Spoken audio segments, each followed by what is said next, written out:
Alright, so today what we're going to go over is the roles of the president. So this is a part of that Article 2. What does the president do? What is the role of our chief executive? So the president has several jobs he has to do other than, just standing up and being the president. So think of it as like different job descriptions that you have to do. So one of the first things he has to do, or she, they have to be the chief executive. As the chief executive, their job, their role, their responsibility is to go about enforcing the laws. So remember, Congress makes all those laws, and the job of the president is to go about enforcing them. The chief executive also is about creating policies. So the president can make suggestions about laws that they would like to see passed, things that they would like to see about laws. So when Congress is making those bills, the president is allowed to make suggestions or, say, hey, this is something I'd like to see in the bill when it comes to me for me to sign. The president is also allowed to hire and fire people within the executive branch. Now remember, there are checks always to a president's power. The president also gets to appoint federal judges, so that's to all the federal court positions.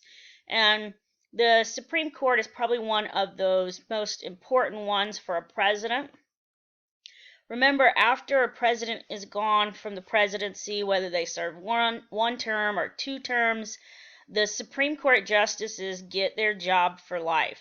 So as long as they're able mentally and physically to do the job, and they're doing the job well, then behavior-wise well, they get to keep their job. So you've got people on the Supreme Court right now who were appointed by 3 presidents ago, 2 presidents ago, and then you got a current president who's appointed people as well.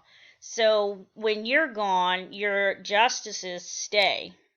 And so that's one of the most important, long-lasting things presidents do as a chief executive. Now, I said there's checks on their power. So any appointment that the president does make has to get approved by the United States Senate. So you can appoint people, sure, but they have to be qualified for the job. So during Senate confirmations, this is the Senate Judiciary Committee, they're meeting. When they meet, they're going to ask any question they want to the people. So this is kind of checking and making certain that the president is appointing people who are qualified for the job, who can do the job, and who will do the job that is best for the people of the country. Any law that is created by Congress is going to have to actually get ruled legal by the Supreme Court too. So as far as that enforcing the law stuff, if the president enforces a law and the Supreme Court has a case reviewing it, or the court system in general has a case reviewing it, it could be thrown out. So that part is not just a check on the president's power, but it's also a check on Congress's power. So the next job or role the president has to fulfill is commander-in-chief. So this is why a lot of people who do run to be president have had military experience. So I told you about 26 of them have. So as the commander-in-chief, they lead the United States Armed Forces. That doesn't mean that they lead them in the battle. It just means that they can send them where we are needed. Okay, so when something happens in the world, the president is allowed to technically send the United States Armed Forces for 60 days without congressional approval. He does, or she does, have to inform Congress within 48 hours of deploying our soldiers, sending them to foreign soil. Now, that is a check on the president's power. So this was done during the Vietnam War era. So Vietnam really changed how our government played and how our government operated. So when Vietnam happened, we had really given the president a lot of power, and it was with the Gulf of Tonkin resolutions, and then the War Powers Act pretty much takes away all that stuff, Congress declares war, not the president. The president can send soldiers to foreign soil, but he does have to get a declaration of war after that 60-day period. Now, in that 60-day period, he also or she also has 30 days to get the soldiers back. So there is a 30-day like getting them out withdrawal process. A lot of times presidents will send our armed forces somewhere for humanitarian missions. So when there's a famine going on, when there's been a disaster, the United States president might send our soldiers there to help out with as a humanitarian force. Again, they're going to notify Congress. It's not war, okay, but you're sending them on a humanitarian mission. So you're going to notify Congress. It's funding and all kinds of other stuff that's going to get attached to that. But that is a check on the role of commander-in-chief. The next job of the president is the head of state. And so this is kind of the fun one. This is like the party-going kind of one. But it is actually a very serious job as well. It is welcoming foreign visitors and ambassadors to our country. So anytime someone like the Queen of England here, Queen Elizabeth II, came to the United States when the first President Bush was in office, that was a big deal. She is the symbolic head of England, a close ally and friend to the United States. So when she came, naturally, she's going to be invited to the White House. They're going to have a big dinner. It's going to be a big celebration. They also welcome people like the Pope. So you see the Pope being welcomed here by President Obama. So that's another person that you would want to bring into the White House, or at least invite to the White House, and have some sort of celebration of the Pope coming to the United States. It's a big deal for Catholic Americans. The Pope is the head of the Catholic Church, so that would be an insult if you didn't invite. Okay, so when you are doing the head of the state, you are making certain that the United States is always viewed well, and that when foreign countries are sending their notable children here, their leaders here, that you are welcoming them to the country. They also get to do like the fun stuff where they get to congratulate like famous individuals. So when like a team wins like the Super Bowl or the NBA championship, the president gets to invite them to the White House and, sit down and maybe meet some heroes or heroines of theirs that they've, admired for years. So that's kind of like the fun thing. Most presidents have a good time with this role. The next role of the president is the role of a director of our foreign policy. So in this job, the president meets with foreign countries and creates treaties with them. A treaty is an agreement between the United States and other countries to do this or that. It could be the ending to a war. The president, a lot of times in this job, is going to work with the Secretary of State. For a lot of reasons, we are not going to send the President of the United States to foreign countries that are particularly hostile. So instead of sending the President, we would send our Secretary of State, and the Secretary of State is a part of the cabinet. So this person would be an expert on foreign affairs and what's going on in other countries. So the president is going to create policies with our foreign nations. And here I got a picture of Nixon meeting with China, and this is when he's opening up trade with China in the 70s. So he's meeting with Mao at this picture. But we had no trade with China after they became communists. Then he opens up trade with China, and that's a part of our foreign policy. So this is what they do as directors of foreign policy. There are checks on the president's power. The Senate has to approve all those treaties.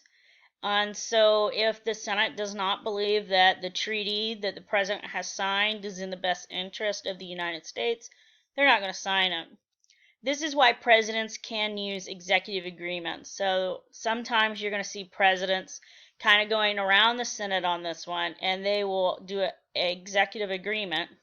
It acts like a treaty, but it does not require the United States Senate approval. So a really good example of that was President Clinton signing NAFTA. So NAFTA is just the North American Free Trade Agreement. The United States, Mexico, and Canada do not have any tariffs. Remember, tariffs are taxes on foreign goods. So we have a tariff-free zone between our three nations. So whatever is being built in Mexico or Canada can be shipped into the United States, and those countries don't have to pay a tax. Taxes are always passed down to customers, so this would save money for the American people. And it also encouraged trade between the three countries. Same thing with like American goods. So when American goods are sent to Mexico or sent to Canada, there's no tax either on it because of this agreement. So it's kind of taken down those tariffs, those barriers between countries, and kind of trying to promote international cooperation. The next role of the president is the role of party leader. So the president of the United States is going to have this job forever. So what you do as a party leader is you help your fellow political party members get elected or get reelected. So while you're in the presidency, you're going to be doing this. You're going to be on the campaign trail for governors, senators, House members, trying to get them elected because that's your allegiance to your party, Democrat, Republican, whatever. And you're going to do this after the presidency as well. They raise a lot of money. They do a lot of campaigning. And this picture right here is from 2019. And so these were the living presidents in 2019. We have seen the passing of the first President Bush right here. But these guys, even though President Obama just left the White House, he is going to be out on the campaign trail for the Democrats. You know, he's going to go out there and do that. Same thing with Bill Clinton, President Clinton. He's going to be out there on the campaign trail for the Democrats as well. So as long as you're able to do it, you're going to probably do it. President Carter, probably not going to be out on the campaign trail because of his age and his health issues currently. But this is a job that never ends. Another role of our president is that of an economic guardian. So what the president does is he helps plan the federal budget. So what money is the federal government going to spend, and where are they going to spend it? So every month you should do like a budget too. You know, like, okay, here's what we're going to spend on our mortgage, here's what we're going to spend, on utilities, here's what we're going to spend on entertainment, groceries, so that you kind of know where your money's going. The federal government has to do the same thing. He, as the president, also appoints our Federal Reserve chairperson, and the Federal Reserve is a very important government, agency because they're going to control our interest rates. They control inflation. There's a lot that the Federal Reserve does that helps out with our economy. So the president meets with the chairperson of the Federal Reserve all the time, talking about taxes and what taxes need to be doing at the moment. Should you raise them? Should you lower them? But this is the role of the president, trying to get our economy to run smoothly, trying to encourage our, small businesses, our corporations to, hire people, jobs creation, things like that.